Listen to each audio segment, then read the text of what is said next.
Hello दोस्तों, मैं रिजवान सैफ़ी उम्मीद करता हूँ आप सब लोग ठीक होंगे। इस वीडियो में मैं बात करूँगा ई वे रूल्स के बारे में and e way rules specifically बात करते हैं कि इन केस आप कोई मूवमेंट ऑफ गुड्स करते हैं तो उस केस में आपको कौन कौन सी डिटेल कॉमन पोर्टल पे अपडेट करनी होती है एंड ई वे बिल के रिगार्डिंग ये ई वे रूल्स बात करते हैं। अभी जल्दी में मेरे क्लाइंट ने अपने ई वे बिल में एक बहुत छोटी सी गलती कर दी थी, मतलब इनवॉइस नंबर थोड़ा सा मिसमैच हो गया था, जिसकी वजह से डिपार्टमेंट ने उनको टैक्स का 200% पेनल्टी लगाई। तो इट मीन्स एक जस्ट क्लैरिकल मिस्टेक की वजह से उन्होंने लाखों में पेनल्टी लगा दी। तो मुझे मतलब बहुत शॉक लगा कि इतनी छोटी सी गलती की वजह से कोई लाखों रुपए पे कर रहा है। सो मैं इसी रिगार्डिंग आपको अवेयर कर रहा हूँ वीडियो के थ्रू, सो दैट आपको भी नॉलेज हो कि क्या गलती आपको ई वे बिल में नहीं करनी है, सो दैट आपको पेनल्टी नहीं लगे। तो मैं आपको वो नोटिस दिखा रहा हूँ एंड देखिए इस नोटिस में क्लियरली लिखा हुआ है वायोलेशन ऑफ रूल 138। देखिए अगर मैं बात करूँ ई वे रूल्स, तो ई वे रूल्स बात करते हैं रूल 138 से लेके रूल 138F तक। तो टोटल आपको 7 रूल पढ़ने होते हैं एंड इसमें जो मोस्ट इम्पॉर्टेंट पार्ट है वो रूल 138 है एंड ये थोड़ा लेंदी भी है, डिटेल्ड रूल है एंड हमारे प्रैक्टिकल लाइफ में इसी का इम्पोर्टेंस सबसे ज़्यादा है एंड पेनल्टी जो भी लगती है वो इसी रूल को बेस बना के लगते हैं, जैसा कि मैंने आपको नोटिस में भी दिखाया। एंड बाकी के जो रूल है लाइक 138A से F तक ये जस्ट सपोर्टिंग रूल्स हैं एंड बहुत छोटे छोटे से रूल्स हैं, तो ये काफ़ी जल्दी हो जाएंगे। बट रूल 138 पर वीडियो बनाने में वीडियो थोड़ा लेंदी हो सकता है, बट आई एम श्योर कि ये वीडियो बहुत काम का रहेगा। देखिए जीएसटी लॉ सीखने के दो तरीके हो सकते हैं। एक तरीका तो ये है कि मैं आपको पॉइंट टू पॉइंट बता दूं कि ई वे बिल जनरेट करना है तो 50,000 से ऊपर की अगर इनवॉइस वैल्यू होगी ई वे बिल जनरेट हो जाएगा एंड कोई मोटर व्हीकल होगा तो उसी केस में ई वे बिल जनरेट होना है। तो इस टाइप से मैं बुलेट पॉइंट में या समरी में आपको समझाऊँ।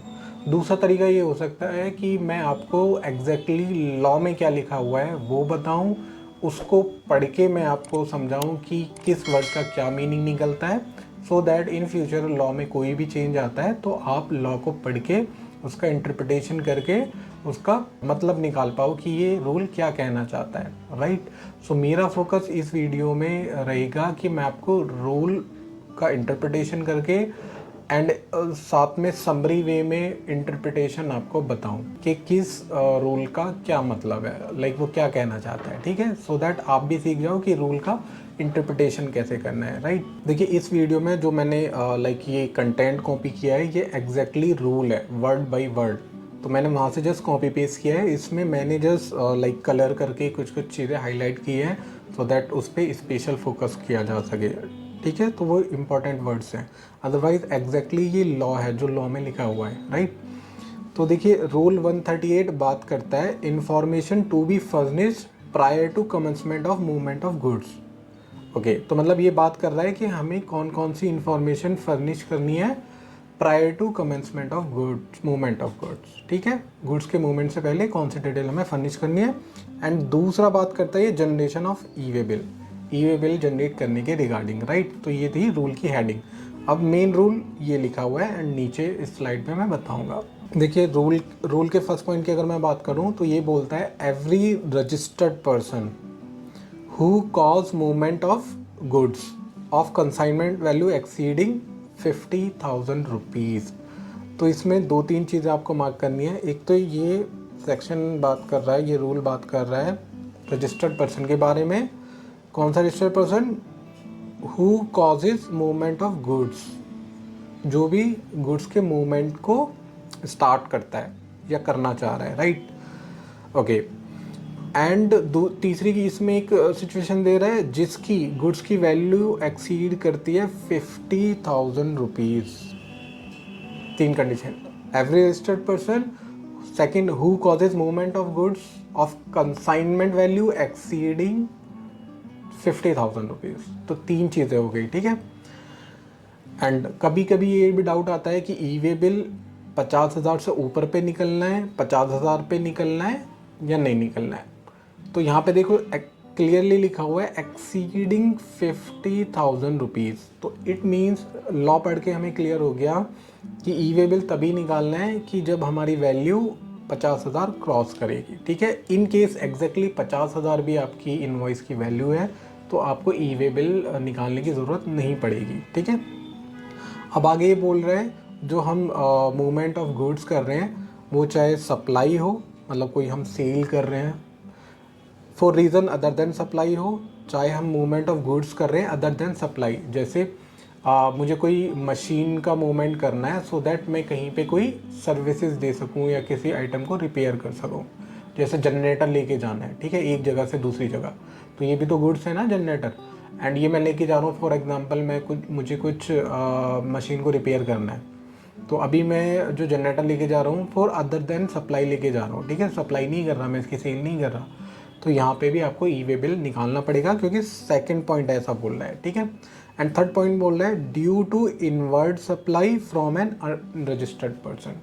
तीसरी कंडीशन बोल रहा है कि अगर आप इनवर्ड सप्लाई कर रहे हैं, मतलब परचेज भी कर रहे हैं फ्रॉम एन अनरजिस्टर्ड पर्सन, तो भी आपको ई वे बिल निकालना है। तो ई वे बिल किन केस में निकालना है, चाहे आप सप्लाई करें तब भी ई वे बिल निकालना है, आप सप्लाई नहीं भी कर रहे एंड मूवमेंट ऑफ गुड्स है तब भी आपको निकालना है। एंड तीसरा है इन केस आप अनरजिस्टर्ड पर्सन से परचेज करते हैं तो भी आपको ई वे बिल की ज़रूरत होगी। तो ऐसा नहीं है हर केस में होगी, तो उसके लिए आपको देखना है वैल्यू एक्सीड करे 50,000 जो कि ऊपर लिखा हुआ है। ठीक है, तो जब हम कंक्लूड करेंगे तो मतलब सारी कंडीशन को मिला के कंक्लूड करेंगे ई वे बिल निकलेगा नहीं निकलेगा। ठीक है, आगे ये बोला है shall before commencement of such movement. अब देखो यहाँ पे आपको मार्क करना है, ये बोल रहा है कि before commencement of such movement, okay, furnish information relating to said goods as specified in part A of form GST EWB, मतलब e-way bill form 1 electronically on the common portal along with such other information as may be prescribed on the common portal, and a unique number will be generated on the said portal। Okay, यहाँ पे अगर मैं बात करूँ क्या कहना चाह रहा है, ये बोल रहा है कि before commencing movement of goods, तो इट मीन्स गुड्स को मूवमेंट करने से पहले आपको पार्ट ए में, ई वे बिल में दो पार्ट होते हैं ना, part A and part B. Part A में जो डिटेल आती है वो 100% इनवॉइस की डिटेल आ जाती है, इनवॉइस से रिलेटेड जो इनवॉइस में लिखा होता है, लाइक इनवॉइस नंबर, डेट, आपके क्या आइटम है, क्या वैल्यू है, कितना जीएसटी लगा है एंड ऑल। ठीक है, एंड पार्ट बी जो होता है बेसिकली इसमें व्हीकल नंबर आता है ना, ट्रांसपोर्टर का आपको डिटेल आ सकते हैं यहाँ पे, तो इस टाइप की, मतलब इसमें गाड़ी से रिलेटेड डिटेल आती है पार्ट बी में। तो ये बोल रहे हैं आप मूवमेंट ऑफ गुड्स स्टार्ट करने से पहले पार्ट ए की डिटेल फिल कर दीजिए, एंड जैसे ही आप पार्ट ए की डिटेल फिल करेंगे वहाँ से आपको एक यूनिक नंबर जनरेट हो जाएगा। ठीक है, ओके, एंड अब यहाँ पे आगे अगर बढ़ते हैं हम, तो यहाँ पे लिखा हुआ है प्रोवाइडेड, ये कहलाता है प्रोविज़ो लो में। जहाँ पे भी लिखा होता है प्रोवाइडेड इट मीन्स हम उसको बोलते हैं प्रोविज़ो। तो प्रोविज़ो आप इस तरीके से लाइक कंसिडर कर सकते हैं जैसे एक एडिशनल कुछ बात कहने जा रहा है, चाहे वो कोई कंडीशन लगा रहा हो या कोई इंडिपेंडेंट बात करने जा रहा है। प्रोवाइडेड, तो मैं हमेशा इसको पढ़ता हूँ कि ये कुछ कंडीशन लगाने जा रहा है ना। तो प्रोवाइडेड दैट ट्रांसपोर्टर, अभी ये बात कर रहा है ट्रांसपोर्टर के regarding, provided that the transporter on an authorisation receive from the registered person may furnish information in part A of form GST e way bill 1 electronically on the common portal along with such other information as may be prescribed on the common portal, and a unique number will be generated on the said portal। Okay, अब ये condition दे रहा है या एक अलग बात कर रहा है कि इन केस ट्रांसपोर्टर को ऑथराइजेशन मिल गया। ऑथराइजेशन कौन देगा, रजिस्टर्ड पर्सन, जैसा कि यहाँ पे लिखा हुआ है। एंड रजिस्टर्ड पर्सन कौन हो सकते हैं, या तो जो सेलर है या फिर बायर है, जिसको हम सेलर को बोल सकते हैं कंसाइनर, कंसाइनर मतलब जो गुड्स को सेंड करता है, एंड बायर को हम बोल सकते हैं कंसाइनी, कंसाइनी मीन्स जो गुड्स को रिसीव करता है। तो इट मीन्स रजिस्टर्ड पर्सन कोई भी हो सकता है, चाहे वो सेलर हो या फिर बायर हो। तो इट मीन्स अगर हम ट्रांसपोर्टर को ऑथराइज कर देते हैं कि ठीक है आप ही मेरी लाइक पार्ट ए में जो डिटेल मुझे भरनी थी, ऊपर यहाँ पे लॉ में लिखा हुआ है, मैं इसको फिल नहीं कर रहा, ऐसा करो आप इसको फिल कर दीजिए, तो मैं यहाँ पे लॉ मुझे लाइक पावर दे रहा है, ट्रांसपोर्टर को ऑथराइज कर सकता हूँ कि वो पार्ट ए में, जो ई वे बिल का पार्ट ए है, वो पार्ट ए में डिटेल अपडेट कर सकता है एंड उसका बाद यूनिक नंबर जनरेट कर सकता है। एंड देखिए ये सेकंड प्रोविज़ो है। सेकंड प्रोविज़ो मतलब अब ये कुछ अलग एक कंडीशन या कुछ बात रख रहा होगा। मैं इसको पहले प्लेन रीडिंग कर लेते हैं। Provided further that where the goods to be transported are supplied through an e commerce operator or a courier agency on an authorization received from the consignor.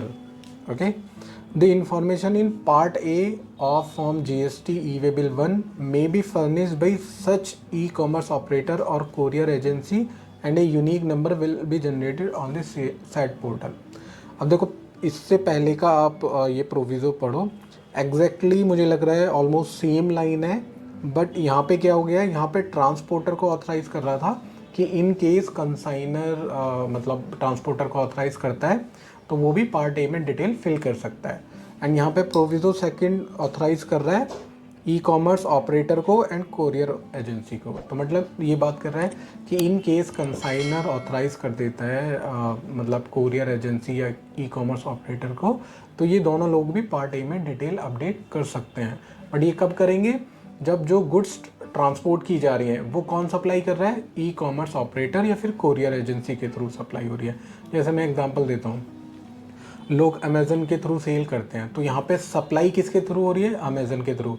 तो इट मीन्स अमेज़न भी आपकी in case E way bill निकालने की ज़रूरत होती है तो ई वे bill generate कर सकता है, पार्ट ए जनरेट कर सकता है। ठीक है, इन केस आप जैसे होता है ना COD बेसिस पे, मेरे क्लाइंट है तो वो क्या करते हैं कि जैसे COD बेसिस पे किसी कंपनी के साथ उन्होंने टाइप किया हुआ है कि जब भी कोई ऑर्डर आएगा COD बेसिस पे तो वो ऑर्डर तुम्हें डिलीवर करना है। तो यहाँ पे क्या हो रहा है, वो कोरियर एजेंसी के थ्रू सप्लाई हो रहा है ना, जो ट्रांसपोर्ट हो रहा है गुड्स। तो इस केस में कोरियर एजेंसी को राइट है कि वो ई वे बिल पार्ट ए को अपडेट कर सकती है एंड उसको अपडेट करने के बाद यूनिक नंबर जनरेट कर सकती है, राइट। अब आगे पढ़ते हैं। देखिए अब इसमें आ गया थर्ड प्रोविज़ो। थर्ड प्रोविज़ो बोलता है provided also that where goods are sent by principal located in one state or union territory to a job worker. तो यहाँ पे बात हो रही है प्रिंसिपल एंड जॉब वर्कर की, ठीक है। Located in any other state, देखो यहाँ पे बात कर रहा है कि प्रिंसिपल एक स्टेट में एंड जॉब वर्कर दूसरे स्टेट में, तो ये बात कर रहा है इंटर स्टेट ट्रांजैक्शन की। एंड आई होप आपको पता है कि जब एक स्टेट से दूसरे स्टेट में कोई भी सप्लाई होती है या मूवमेंट होता है तो उसको हम इंटर स्टेट ट्रांजैक्शन बोलते हैं। तो ये बोल रहा है कि इन केस जॉब वर्क से के रिगार्डिंग इंटर स्टेट गुड्स का मूवमेंट होता है, the E way bill shall be generated either by the principal or the job worker if registered, मतलब जॉब वर्कर अगर रजिस्टर्ड होगा तो, irrespective of the value of the consignment. देखो मैंने बताया था ना, प्रोविज़ो कोई कंडीशन भी ला सकता है या एक इंडिपेंडेंट बात कर सकता है। तो यहाँ पे ये वही चीज़ कर रहा है। ये बोल रहा है कि देखो अभी इससे पहले हमने यहाँ पे पढ़ा था कि ई वे बिल जो जनरेट करना है वो कब करना है, पार्ट ए में डिटेल अपडेट करनी है जब वैल्यू कंसाइनमेंट की वैल्यू एक्सीड करती है 50,000 रुपीज़। एंड कंसाइनमेंट की वैल्यू का मतलब आप समझिए मतलब इनवॉइस वैल्यू, राइट। तो यहाँ पे ये बोल रहा था कि इनवॉइस वैल्यू 50,000 एक्सीड कर रही है तो ही पार्ट ए में डिटेल अपडेट करनी होगी, यहाँ पे लिख रहा है। बट जब हम थर्ड प्रोविज़ो को पढ़ते हैं तो ये प्रोविज़ो बोल रहा है कि इन केस कोई प्रिंसिपल है किसी एक स्टेट में एंड उसका जॉब वर्क है दूसरे स्टेट में, तो वो in case movement of goods करता है, तो इस केस में उसको ई वे बिल जनरेट करना पड़ेगा। किसको, या तो या तो प्रिंसिपल कर सकता है आइदर बाई द प्रिंसिपल या फिर जॉब वर्कर कर सकता है अगर जॉब वर्क रजिस्टर्ड है तो, मतलब जो भी रजिस्टर्ड है वो उसको राइट है ई वे बिल जनरेट करने का। In case job worker registered नहीं है तो उस केस में प्रिंसिपल करेगा, राइट। एंड देखो यहाँ पे ये जो लाइन लिखी है इसका मतलब है कि उस केस में गुड्स की क्या वैल्यू है, इनवॉइस की क्या वैल्यू है, डजंट मैटर। तो इट मीन्स अगर मैं इसका कंक्लूजन करूँ, अगर मैं 100 रुपये की गुड्स भी जॉब वर्क के लिए भेज रहा हूँ एंड मेरा जॉब वर्क दूसरे स्टेट में आता है तो मुझे मैंडेटरी ई वे बिल जनरेट करना पड़ेगा, ठीक है। एंड ये चीज़ कहाँ लिखी है, थर्ड प्रोविज़ो में, ऑफ रूल 138। अब आते हैं फोर्थ प्रोविजो पे, राइट। फोर्थ प्रोविजो बोलता है provided that where handicraft goods, अब ये बात कर रहा है प्रोविजो हैंडीक्राफ्ट गुड्स के बारे में, are transported from one state or union territory to another state or union territory by a person who has been exempted from the requirement of obtaining registration under clause 1 or 2 of section 24। Section 24 बात करता है compulsory registration के बारे में कि किस case में आपको कंपल्सरी रजिस्ट्रेशन कराना पड़ेगा, right. The e-way shall be generated by the said person irrespective of the value of the consignment। अब देखो ये वाला जो प्रोविज़ो था थर्ड प्रोविज़ो में भी यही था irrespective of the value of consignment, and यहाँ पे भी यही है irrespective of the value of consignment। तो थर्ड में भी बात कर रहा था कि वैल्यू क्या है डजेंट मैटर, अगर इस टाइप का कोई ट्रांजेक्शन है तो आपको ई-वे बिल जनरेट करना है। फोर्थ प्रोविज़ो भी ये बोल रहा है कि लाइक इन केस आप हैंडीक्राफ्ट गुड्स का ट्रांसपोर्टेशन कर रहे हैं from one state to another state, मतलब स्टेट चेंज होना चाहिए ट्रांसपोर्टेशन में। इन केस आप within the same state कर रहे हो तो अकॉर्डिंग टू दिस प्रोविज़ो आपको ई-वे बिल बनाने की ज़रूरत नहीं है, ठीक है, क्योंकि ये प्रोविज़ो स्पेशली बात कर रहा है कि वन स्टेट से दूसरे स्टेट में करेंगे, उस केस में ही आपको ई-वे बिल की फॉर्मेलिटी पूरी करनी है, ठीक है। एंड ये हैंडीक्राफ्ट के गुड्स में बात कर रहा है एक स्टेट से दूसरे स्टेट में ले जाते हैं, एंड कौन ये ट्रांसपोर्टेशन कर रहा है, वो एक पर्सन जिसने रजिस्ट्रेशन नहीं लिया हुआ है। एंड ये कैसे क्लियर हो रहा है, यहाँ पे लिखा हुआ है a person who has been exempted from the requirement of obtaining registration, मतलब जिसको एग्जेम्प्ट किया हुआ है कि भाई तुमको रजिस्ट्रेशन लेने की ज़रूरत नहीं है, एंड उस बंदे ने रजिस्ट्रेशन नहीं लिया हुआ था बट वो हैंडीक्राफ्ट गुड्स का मूवमेंट कर रहा है from one state to another state, तो उस केस में e way bill shall be generated by the said person, वो ई-वे बिल जनरेट करेगा बंदा, इवन रजिस्टर्ड नहीं है तब भी करेगा। एंड दूसरी उस जो ट्रांसपोर्टेशन कर रहा है गुड्स का उसकी वैल्यू क्या है डजंट मैटर, ठीक है। तो ये एक बहुत इंपॉर्टेंट लाइक प्रोवाइजो है, बट इसमें ध्यान रखना है ये सिर्फ हैंडीक्राफ्ट गुड्स पे ही एप्लीकेबल है।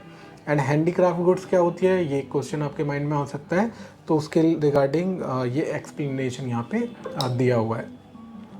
ये एक्सप्लेनेशन बात करता है for the purpose of this rule the expression handicraft goods has the meaning as assign to it in the government, मतलब ये रेफरेंस दे रहा है कि इन केस आपको जानना है कि हैंडीक्राफ्ट गुड्स क्या होती हैं, तो हमने देखो एक नोटिफिकेशन इशू किया है एंड उस नोटिफिकेशन में हमने डिटेल में बताया कि कौन कौन से आइटम हैंडीक्राफ्ट गुड्स माने जाएंगे, एंड वो हैंडीक्राफ्ट गुड्स माने जाएंगे तो क्या फ़र्क पड़ेगा, ई-वे बिल का जो स्पेशल प्रोविज़न है वो उन पे एप्लीकेबल होगा, राइट। तो आप भी चेक कर सकते हैं कि इन केस आपके कौन कौन से क्लाइंट हैंडीक्राफ्ट गुड्स की कैटेगरी में आते हैं, ठीक है, या आप अगर बिजनेसमैन है तो आप जिस प्रोडक्ट में डील कर रहे हैं वो हैंडीक्राफ्ट गुड्स की कैटेगरी में आती हैं या नहीं आती हैं। तो अभी मैं आपको दिखाता हूँ कि ये नोटिफिकेशन जो हैंडीक्राफ्ट गुड्स का है वो किन किन गुड्स या आइटम को कवर करता है। देखिए ये नोटिफिकेशन है जहाँ गवर्नमेंट ने डिफ़ाइन किया हुआ है कि हैंडीक्राफ्ट गुड्स क्या होती है, ठीक है। तो इसकी जब हम डिटेल में आएंगे इस नोटिफिकेशन की, तो यहाँ टेबल दी हुई है गवर्नमेंट ने हैंडीक्राफ्ट गुड्स के रिगार्डिंग। तो इसमें देखिए लेदर आर्टिकल्स हो गए, वुडन प्रोडक्ट्स हो गए, एंड उसका HSN कोड भी दिया हुआ है, ठीक है। तो आप अपने रिगार्डिंग इसको नोटिफिकेशन को गूगल पे सर्च करेंगे तो मिल जाएगा। तो ये पूरा लिस्ट है जो हैंडीक्राफ्ट गुड्स की कैटेगरी में आते हैं, उनका प्रॉपर गवर्नमेंट ने HSN कोड भी दिया होता है सो दैट कन्फ्यूज़न नहीं रहे, ठीक है। तो ये टोटल 28 आइटम्स हैं जो लाइक इस टाइप की कैटेगरी में आ रहे हैं। तो जस्ट मेक श्योर कि आप पर ये एप्लीकेबल होता है या नहीं होता है। इन केस होता है तो आपको फिर ई-वे बिल के जो स्पेशल प्रोविज़न है प्रोवाइज़ो 4 वो एप्लीकेबल हो जाएगा। सेकंड एक्सप्लेनेशन बात कर रहा है कि जैसे मैंने यहाँ पर एक वर्ड यूज़ किया था कि ई-वे बिल कब जनरेट करना है, जब कंसाइनमेंट वैल्यू एक्सीड करेगी 50,000 रुपीज़। तो अब लोगों को लाइक डाउट हो सकता है या लोग इसको अपनी तरीके से कोई सही यूज़ करेगा इस वर्ड को, कोई गलत करेगा, कोई बोलेगा कि ये वैल्यू कंसाइनमेंट वैल्यू में नहीं आएगी, कोई बोलेगा आएगी। तो इस टाइप का लाइक डाउट रिमूव करने के लिए, डिस्प्यूट रिमूव करने के लिए गवर्नमेंट ने ट्राई किया है कि कंसाइनमेंट वैल्यू क्या होगी उसको बताया जाए, ठीक है। तो जो एक्सप्लेनेशन था वहाँ वो कंसाइनमेंट वैल्यू के लिए बात करता है। ये रहा एक्सप्लेनेशन 2। ओके, तो एक्सप्लेनेशन 2 बात करता है, for the purpose of this rule the consignment value of the goods shall be the value determined in accordance with the provision of section 15। ये बोल रहा है जो कंसाइनमेंट वैल्यू होगी वो कौन सी होगी, जो सेक्शन 15 के हिसाब से फाइनल होगी वही कंसाइनमेंट वैल्यू होगी। एंड सेक्शन 15 बोलता है कि आप ना कोई भी ट्रांजैक्शन को दो कैटेगरी में डिवाइड कर सकते हो। एक ये हो गया कि वो ट्रांजैक्शन मतलब सेल का, सप्लाई का आप अपने रिलेटिव के साथ कर रहे हो, मतलब लेट सपोज कोई प्राइवेट लिमिटेड कंपनी है, वो अपने डायरेक्टर को सेल कर रही है, अपनी किसी शेयर होल्डर को सेल कर रही है, या डायरेक्टर के रिलेटिव को कर रही है। तो मतलब उस टाइप से, इन केस आप इंडिविजुअल हैं तो आप अपने भाई को कर रहे हैं, पेरेंट्स को कर रहे हैं, तो ये सब रिलेटिव की मतलब एक स्पेसिफाइड डेफिनेशन है। तो आप चेक कर सकते हैं कि लाइक कोई स्पेसिफिक ट्रांजैक्शन रिलेटिव की कैटेगरी में आएगा या नहीं आएगा।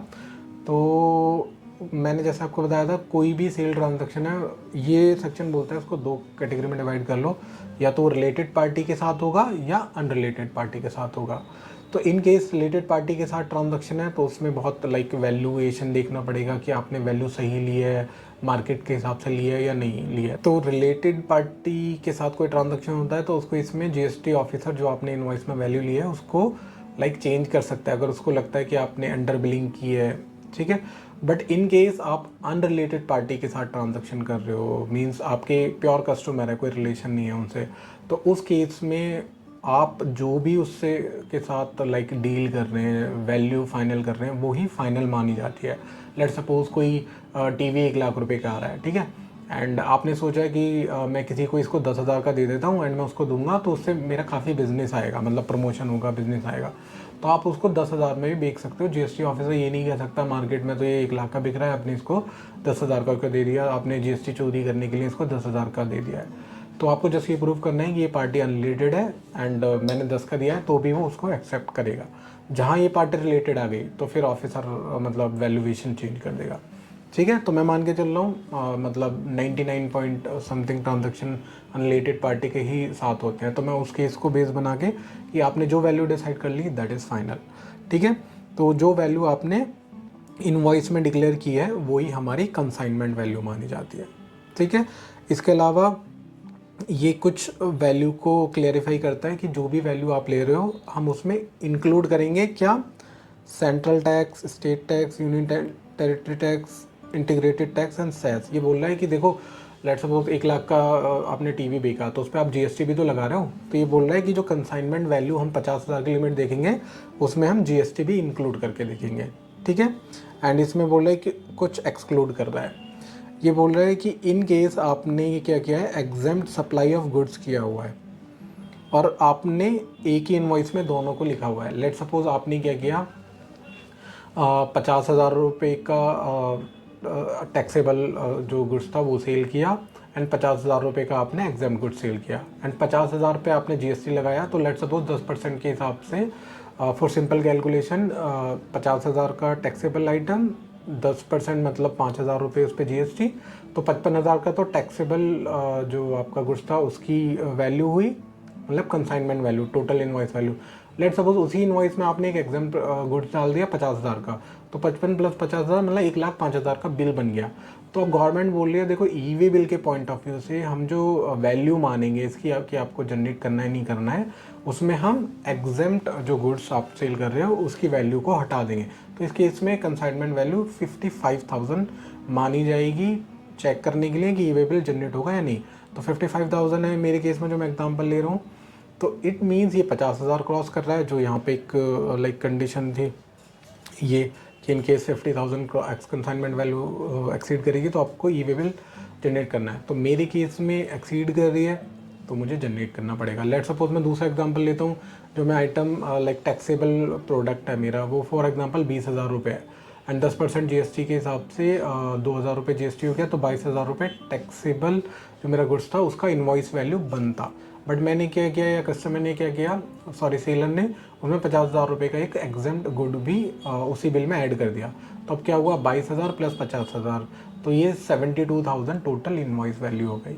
But according to like explanation 2 ये बोल रहा है कि इन केस आपने जो इनवॉइस में एग्जेम्प्ट आइटम को भी ऐड किया हुआ है तो उसको हटा दीजिए, एक्सक्लूड कर लीजिए। तो इस केस में जो लाइक कंसाइनमेंट वैल्यू मानी जाएगी वो मानी जाएगी 22,000। तो 22,000 तो मतलब 50,000 से कम है, तो इस केस में ई वे बिल की ज़रूरत नहीं है। बट ई वे बिल देखो, इन केस कहीं भी आपको डाउट है कि ई वे बिल बनेगा नहीं बनेगा, तो always be on safer side, E way bill generate कर लीजिए, ठीक है। देखिए अभी तक जो हमने क्लॉज 1 डिस्कस किया उसमें बात कर रहा था, मतलब कंडीशन थी, एंड उस कंडीशन को पूरा करने के बाद पार्ट 1 जनरेट करने के लिए बोला था कि पार्ट 1 में डिटेल डाल दीजिए। अब देखिए इस क्लॉज 2 में बात कर रहा है पार्ट बी के रिगार्डिंग, ठीक है। तो यहाँ ये बोल रहा है कि जब जो गुड्स का ट्रांसपोर्टेशन हो रहा है, ट्रांसपोर्ट कौन कर रहा है, रजिस्टर्ड पर्सन के थ्रू हो रहा है, चाहे वो एज ए कंसाइनर हो या रिसिपिएंट ऑफ गुड्स हो, तो उस केस में चाहे वो अपनी कन्वेंस से करे, मतलब आप गए अपनी गाड़ी से ही ट्रांसपोर्टेशन कर रहे हैं, खुद की गाड़ी थी, आपने किसी ट्रांसपोर्टर को हायर नहीं किया, राइट, या फिर आपने किराए पे कोई गाड़ी ले ली है, या फिर आप पब्लिक कन्वेंस यूज़ कर रहे हैं, मतलब आपने सोचा कि बस में लेके चला जाता हूँ, है ना, या आपने टेम्पो कर लिए, तो ये उनको भी कवर कर रहा है, राइट। तो आप जो ट्रांसपोर्टेशन कर रहे हो अपनी व्हीकल में कर रहे हो, आप किराए पे व्हीकल ले रहे हो या पब्लिक व्हीकल में लेके जा रहे हो बाई रोड। एंड देखो यहाँ पे ये क्लियर हो गया कि ये जो हमारा क्लॉज है ये सिर्फ उन्हीं केसेस को कवर कर रहा है जहाँ पे हम ट्रांसपोर्टेशन ऑफ गुड्स कर रहे हैं by road. The said person shall generate e-way bill in form GST e-way bill 1 electronically on the common portal after furnishing information in part B। तो यहाँ पे बात कर रहा है कि भाई अब तुम ना ई वे बिल जनरेट कर लो। एंड ई वे बिल कब जनरेट होगा, after furnishing information in part B, मतलब पार्ट ए पहले इसने भरवा दिया, एंड पार्ट बी मतलब जब हम ट्रांसपोर्टेशन करने लगे, है ना, तो अब हमें पता लग गया कि हमारा व्हीकल नंबर क्या है, तो पार्ट बी में स्पेशली व्हीकल नंबर ही अपडेट करना होता है। तो अब यहाँ रूल बोल रहा है कि देखो अब आप ट्रांसपोर्टेशन कर रहे हो, चाहे वो अपने व्हीकल से करो, किराए पे लो या पब्लिक व्हीकल को यूज़ करो, तो आप अपना पार्ट भी अपडेट करो, एंड अपडेट करने के बाद ई वे बिल जनरेट कर लीजिए, ठीक है। एंड ये किस मैटर को कवर कर रहा है, जब हम रोड के थ्रू ट्रांसपोर्ट कर रहे हैं। लेट सपोज कि मैं हेलीकॉप्टर से लेके जाना चाह रहा हूँ, तो वो क्लॉज 2 में कवर नहीं है वो केसेस। वो कहाँ कवर है वो मैं आगे बताऊंगा, ठीक है, बट क्लॉज 2 में नहीं है। तो लॉ पढ़ने का यही फ़ायदा होता है। देखो अब मैं कॉन्फिडेंटली कह पा रहा हूँ कि लाइक क्लॉज 2 में जस्ट मैं अगर रोड से ट्रांसपोर्टेशन करूँगा तो ही क्लॉज 2 मेरे लिए अप्लीकेबल होगा, अदरवाइज़ नहीं होगा। अगर मैं लाइक हेलीकॉप्टर के थ्रू लेके जा रहा हूँ तो क्लॉज 2 के थ्रू मुझे ई वे बिल जनरेट करने की ज़रूरत नहीं है। बट मैं ये नहीं कह रहा कि ई वे बिल निकालना ही नहीं है, वो मैं आपको आगे बताऊंगा कि आगे स्पेशली लॉ हमें बोलेगा कि देखो अगर आप एयर के थ्रू ले जा रहे हैं बाई एयर तो उस केस में आपको निकालना है या नहीं निकालना है। तो अब क्लॉज 2A पढ़ लेते हैं, राइट। क्लॉज 2A बोल रहा है where the goods are transported by railway. देखो इसने स्पेशल सिचुएशन कर गया, अगर ट्रांसपोर्टेशन कर रहे हैं रेलवे के थ्रू, ठीक है, या फिर बाई एयर कर रहे हो। तो जो मैं अभी आपसे बोल रहा था कि हेलीकॉप्टर के थ्रू ले जा रहा हूँ तो मुझे ज़रूरत नहीं है, बट क्लॉज 2 के थ्रू गवर्नमेंट ने बोली कि भाई अगर आप बाई एयर भी ट्रांसपोर्टेशन ऑफ गुड्स कर रहे हो तो भी आप कवर हो। बाई वेसल मतलब जो शिप वगैरह होते हैं ना। The E way bill shall be generated by the registered person being the supplier, चाहे आप सप्लायर हो या रिसिपिएंट हो, आपको ई वे बिल जनरेट करना है। Who shall either before or after the commencement of movement furnish on the common portal the information in part B. मतलब ये चाहे आप जो आपका कमेंसमेंट ऑफ मूवमेंट है, मतलब मूवमेंट स्टार्ट करने के बाद अपडेट करो या पहले करो, बट आपको पार्ट बी अपडेट करना है और ई वे बिल जनरेट करना है। किस केस में, रेलवे को भी कवर कर लिया और आप बाई एयर ले जाते हो, मतलब बाई लाइक हेलीकॉप्टर या उस टाइप से जो भी आपके पास ऑप्शन है बाई एयर के, एंड बाई लाइक सी भी अगर वेसल के थ्रू भी ले जाते हो तो भी आपको ई वे बिल जनरेट करना होता है। तो मतलब क्लॉज 2 में बाई रोड कवर हो गया, एंड क्लॉज 2A में क्या हुआ है, रेलवे, एयर एंड वेसल, तीनों चीज़ कवर हो गई। ठीक है। तो मुझे नहीं लगता इसके अलावा और कोई मोड है मतलब गुड्स ट्रांसपोर्टेशन का, राइट। तो ये हमने पढ़ लिया। अब अगेन देखो क्लॉज 2A में ये प्रोवाइजो आ गया, प्रोवाइडेड। तो जहाँ पे भी प्रोवाइडेड आ जाए तो समझो अटेंशन कि कुछ अलग होने जा रहा है। अभी बोला है provided that where the goods are transported by railway, ये स्पेशली रेलवे के लिए बात कर रहा है। The railway shall not deliver the goods unless the e way bill, ये थोड़ा गलत हो गया, unless the e-way bill required under these rules produce at the time of delivery. अब देखो लॉ की पावर कितनी होती है, यहाँ पे जस्ट 2 लाइन ऐड की है एंड उसके मतलब रेलवे को बाउंड कर दिया कि देखो अगर गुड्स रेलवे के थ्रू ट्रांसपोर्ट हो रही हैं तो रेलवे गुड्स की डिलीवरी नहीं देगा आपको जब तक कि आप उसको ई-वे बिल नहीं दे देंगे। ठीक है। तो यहाँ 2 लाइन ऐड करी एंड रेलवे के लिए इंस्ट्रक्शन रेडी है। आप जाएंगे कितना भी कुछ कर लो वो देगा ही नहीं आपको गुड्स, क्यों? क्योंकि लॉ में लिखा हुआ है, राइट। वो आपको बोलेगा, आप बोलोगे कि लाइक कहाँ पे लिखा हुआ है, तो इन केस उसने पढ़ा है तो वो बोल सकता है कि रूल 138 के क्लॉज 2A में फर्स्ट प्रोवाइजो में लिखा हुआ है कि इन केस गुड्स ट्रांसपोर्ट हुआ है बाई रेलवे तो रेलवे डिलीवर नहीं करेगा goods unless the e-way bill required under these rules is produce at the time of delivery. ठीक है। तो इन केस आपको रेलवे से गुड्स छुड़ानी है तो जस्ट मेक श्योर कि आपने ई-वे बिल जनरेट किया है, राइट। एंड अब आता है क्लॉज 3। ठीक है। तो अभी तक हम क्लॉज 1, क्लॉज 2, 2A एंड उनके प्रोविजो पढ़ चुके हैं। अब क्लॉज 3 आ रहा है, राइट। तो क्लॉज 3 बात कर रहा है where the e-way bill is not generated. अब ये बात कर रहा है कि भाई तुमने ई-वे बिल जनरेट नहीं किया तो क्या होगा। Sorry, under sub rule 2। सब रूल 2 कौन से हैं? ये वाले 2 एंड 2A सब रूल 2 ही कहलाते हैं, राइट। तब ये उस सिचुएशन की बात कर रहा है आपने ई-वे बिल जनरेट नहीं किया अंडर सब रूल 2। एंड सब रूल 2 में क्या था, अगर आप रोड के थ्रू ट्रांसपोर्ट करोगे तो किसको करना है, कैसे करना है, एंड आप रेलवे, सी एंड वेसल के थ्रू करोगे, एयर के थ्रू करोगे तो आपको कब करना है। आगे बोला है the goods are handed over to a transporter for transportation by road. The registered person shall furnish the information relating to the transporter on the common portal and the e-way bill shall be generated by the transporter on the said portal on the basis of information furnished by registered person in part A। अब ये बात कर रहा है कि let suppose कि आपने e-way bill like clause 2 के हिसाब से नहीं किया, और क्लॉज 2 क्या बोल रहा है कि ये जिम्मेदारी दे रहा है जो भी रजिस्टर्ड पर्सन है, भाई देखो उस पार्ट बी को अपडेट करो और ई-वे बिल जनरेट कर लो। ठीक है। देखो यहाँ पे भी ये रजिस्टर्ड पर्सन को बोल रहा है एंड यहाँ पे भी generated by the registered person. ठीक है। यहाँ पे भी ये किसको बोल रहा है? रजिस्टर्ड पर्सन को। अब मान लो रजिस्टर्ड पर्सन बहुत बिजी है, वो कह रहा है कि भाई मुझे तो टाइम ही नहीं है, मैं कहाँ ई-वे बिल जनरेट करूँ। तो गवर्नमेंट ने क्लॉज 3 में लिखा, मतलब बिजनेसमैन की जस्ट हेल्प करने के लिए, कि देखो इन केस आप क्लॉज 2 में जनरेट नहीं कर पा रहे, ठीक है, जनरेट नहीं किया, एंड आपने क्या किया है, आपने गुड्स हैंड ओवर कर दिए हैं ट्रांसपोर्टर को कि भाई ये पकड़ो गुड्स एंड आप इसको ट्रांसपोर्ट कर दीजिए, मेरे जो भी कंसाइनी है या मेरे जो बायर है उनको दे दो। तो उस केस में क्या है, जो ई-वे बिल पार्ट बी में अपडेट करेगा वो ट्रांसपोर्टर करेगा। ठीक है। ये लिखा हुआ है the registered person shall furnish the information relating to the transporter on the common portal. मतलब क्या होगा, रजिस्टर्ड पर्सन गाड़ी नंबर वो सब अपडेट नहीं करेगा, रजिस्टर्ड पर्सन क्या करेगा, पार्ट बी में जस्ट ट्रांसपोर्टर की डिटेल को अपडेट कर देगा। ये लिखा हुआ है shall furnish the information relating to transporter on the common portal. वो पार्ट बी में जाएगा, ट्रांसपोर्टर की डिटेल अपडेट कर देगा कि ये ट्रांसपोर्ट एजेंसी है। तो इससे देखो फ़ायदा क्या होगा। अब लेट सपोज क्या होता है कि मेरे यहाँ से कोई मटेरियल गया ट्रांसपोर्टर के पास, तो ट्रांसपोर्टर के पास 10, 20, 50, 100 गाड़ी हो सकती है। तो अभी मुझे नहीं पता है कि वो कौन सी गाड़ी से मेरा मटेरियल भेजेगा। तो इस केस में गवर्नमेंट ने एक फैसिलिटी दी हुई है कि पार्ट बी में जैसे आप ट्रांसपोर्टर की मतलब ऑथराइज़ कर दो, डिटेल डाल दो, तो जब मटेरियल ट्रांसपोर्टर के पास पहुंच जाएगा तो जो भी गाड़ी फ्री होगी उस टाइम पे जिससे भी उसको ट्रांसपोर्टेशन करना है, तो वो गाड़ी नंबर अपने आप ही पार्ट बी में अपडेट कर लेगा। क्यों? क्योंकि आपने उसको ऑथराइज़ किया हुआ है पार्ट बी में ट्रांसपोर्टर की डिटेल डाल के। तो जैसे ही हम पार्ट बी में ट्रांसपोर्टर की डिटेल अपडेट करते हैं तो ट्रांसपोर्टर भी ऑनलाइन लॉगिन करके फिर उस पार्ट बी को एटलीस्ट अपडेट कर सकता है।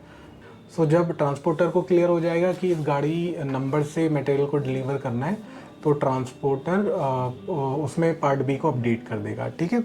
एंड दूसरा यहाँ पे देखो ये भी लिख रहा है कि जो पार्ट ए की डिटेल है वो रजिस्टर्ड पर्सन ने ही अपडेट किए होंगे, ठीक है। On the basis of information furnished by the registered person in part A of form GST e-way bill 1, ठीक है। तो यहाँ पे वो सब क्लॉज 3 के थ्रू वो एक फैसिलिटी ऐड कर दिया एंड अगेन एक प्रोवाइजो ऐड किया है, ठीक है। तो इट मीन्स जस्ट ध्यान से पढ़ना है। अब यहाँ पे ये प्रोविजो बोला है provided that the registered person or the transporter may at his option generate and carry the e-way bill even if the value of consignment is less than 50,000 rupees. इस प्रोवाइजो में ये बोल रहा है कि देखो रजिस्टर्ड पर्सन और या फिर ट्रांसपोर्टर, ठीक है। देखिए ई-वे बिल में 3 पार्टी इन्वॉल्व होती हैं ट्रांजैक्शन में, एक तो हो गया सेलर, एक हो गया बायर एंड तीसरा होता है ट्रांसपोर्टर, राइट। तो लॉ ने तीनों को राइट दिया हुआ है कि तीनों में से कोई भी ई-वे बिल जनरेट कर सकता है एंड सबका कब किसको करना है वो भी फिक्स किया हुआ है कि अल्टीमेट रेस्पॉन्सिबिलिटी इसकी है, ये करेगा, ये नहीं करेगा तो ये ट्रांसपोर्टर को ऑथराइज़ करेगा, ट्रांसपोर्टर कर सकता है। मतलब ऐसा नहीं है कि जो रजिस्टर्ड पर्सन को रेस्पॉन्सिबिलिटी है वो बाय डिफ़ॉल्ट ट्रांसपोर्टर की आ जाएगी, ऐसा नहीं है। लॉ में डिफाइंड है कि पहले इसकी रिस्पॉन्सिबिलिटी ये चाहे तो शिफ्ट कर सकता है, बट उसका एक प्रोसेस है कि ट्रांसपोर्टर को ऑथराइज़ करना है एंड ऑल। तो अब यहाँ पे इस प्रोविज़ो में जो मैं पढ़ रहा हूँ ये बोल दिया गया है कि देखो दोनों को ये बात कर रहा है, रजिस्टर्ड पर्सन मतलब बायर या सेलर कोई भी हो सकता है, और ट्रांसपोर्टर एट हिज ऑप्शन, मतलब उनको एक ऑप्शन दिया गया है कि इन केस आपकी जो कंसाइनमेंट की वैल्यू है वो 50,000 से कम है, तब भी हम आपको ऑप्शन दे रहे हैं कि आप चाह रहे हो तो ई-वे बिल जनरेट करो, ठीक है। तो जहाँ भी आपका डाउट हो कि ई-वे बिल जनरेट करना है नहीं करना है, तो always be on safe side, e-way bill generate कर लो, क्योंकि यहाँ आप ऑथराइज हैं कि 50,000 से कम का भी मटेरियल है तो आप ई-वे बिल जनरेट कर सकते हैं, ये आपको एक ऑप्शन दिया हुआ है, राइट। मैं इसलिए बोल रहा हूँ कि इन केस आपको लगा कि ई-वे बिल जनरेट नहीं होना है, बट लॉ के हिसाब से होना था, आपको डाउट था तो आपने नहीं किया, ठीक है। तो इन केस ई-वे बिल नहीं था तो सीधा जो भी टैक्स वैल्यू होती है उसके 200% पेनल्टी लग जाती है, ठीक है। तो इससे काफ़ी नुकसान होता है, तभी मैं बोल रहा हूँ कि कभी भी कोई डाउट हो तो ई-वे बिल जनरेट कीजिए, टेंशन फ्री, ठीक है। इसमें बहुत ज़्यादा सोचना नहीं है। अब आगे जब मैं चलता हूँ इसमें अगेन सेकंड प्रोविज़ो आ जाता है क्लॉज 3 में। सेकंड प्रोविज़ो ये बोला है provided further that where the movement is caused by unregistered person. अब ये बोल रहा है कि देखो जी मटेरियल लेके आ रहा है वो कौन है, अनरजिस्टर्ड पर्सन को मटेरियल लेके जाना है ना।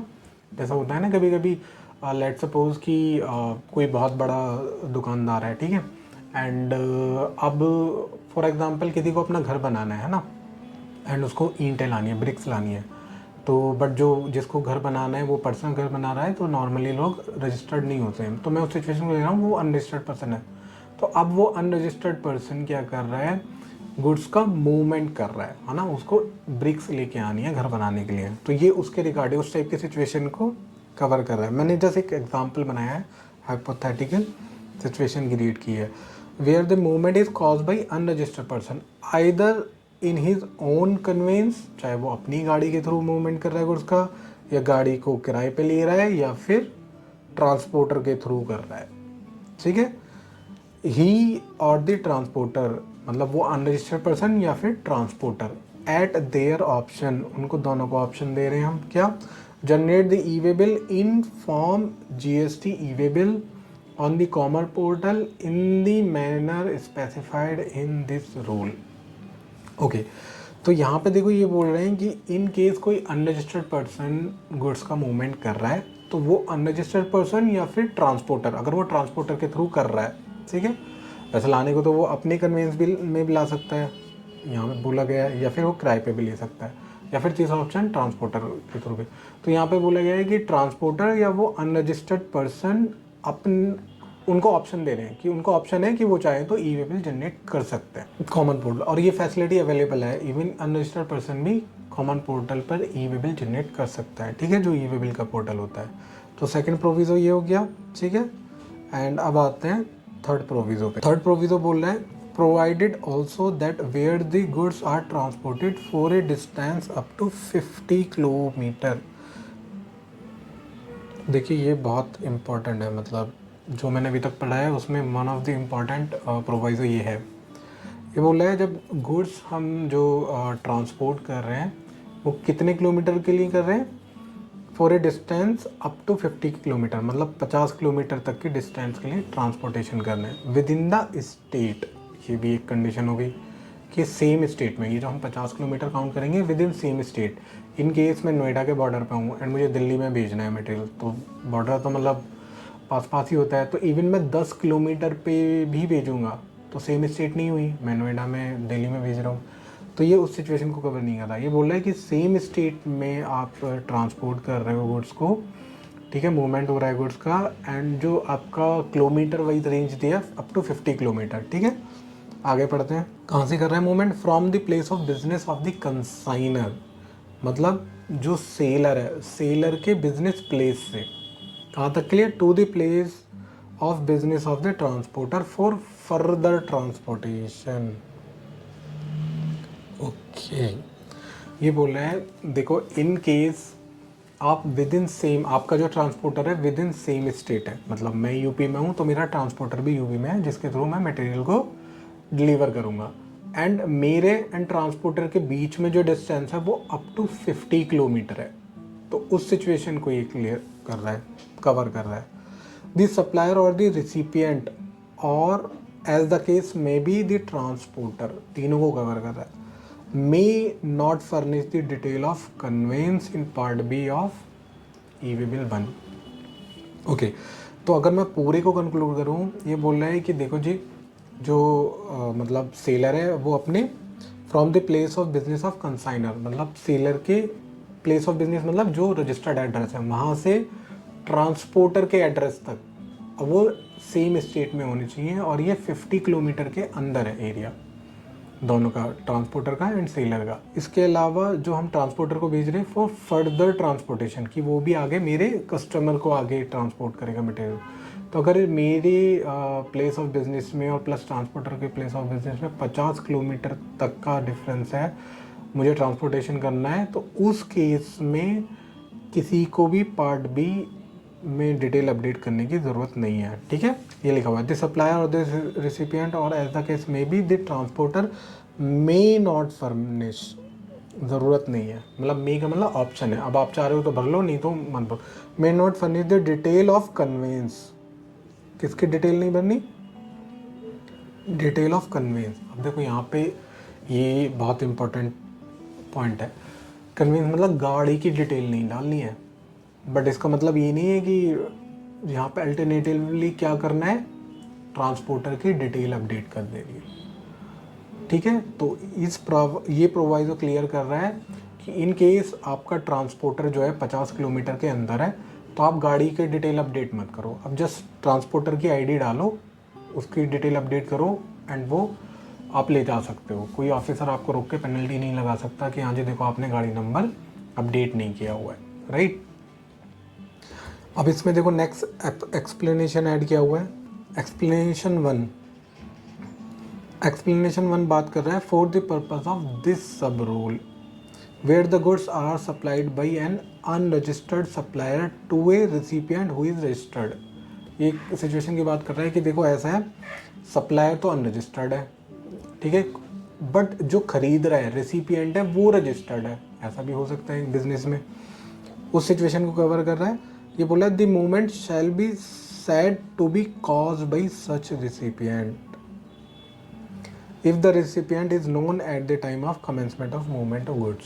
देखो ये प्रोविजो एक्सप्लेनेशन सॉरी बोल रहा है कि देखो इन केस जो सप्लायर है वो अनरजिस्टर्ड है बट जो बायर है रिसिपिएंट ऑफ गुड्स है वो रजिस्टर्ड है, तो उस केस में हम मान लेंगे जो मूवमेंट ऑफ गुड्स कर रहा है, जो कॉज कर रहा है मूवमेंट ऑफ गुड्स का, वो रिसिपिएंट मतलब रजिस्टर्ड पर्सन कर रहा है। ऐसा इससे क्या इम्पैक्ट आ रहा है, इससे इम्पैक्ट ये आ रहा है, देखो जो पार्ट ए में डिटेल अपडेट करता है, अगर आपको आइडिया हो जो हमने पढ़ा था, ये रेस्पॉन्सिबिलिटी होती है उसकी जो movement of goods, who cause movement of goods.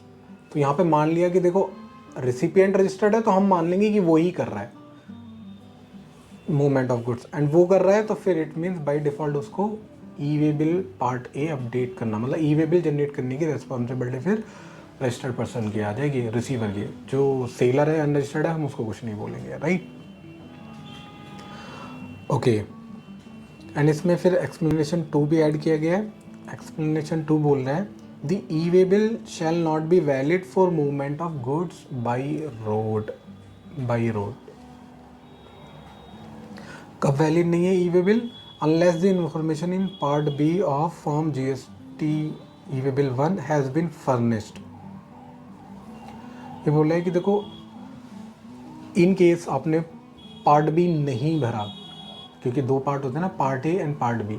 In case आपने पार्ट बी नहीं भरा है एंड आप मूवमेंट ऑफ गुड्स कर रहे हो, तो वो ई वे बिल वैलिड नहीं माना जाएगा। तो it means e way bill कब वैलिड है?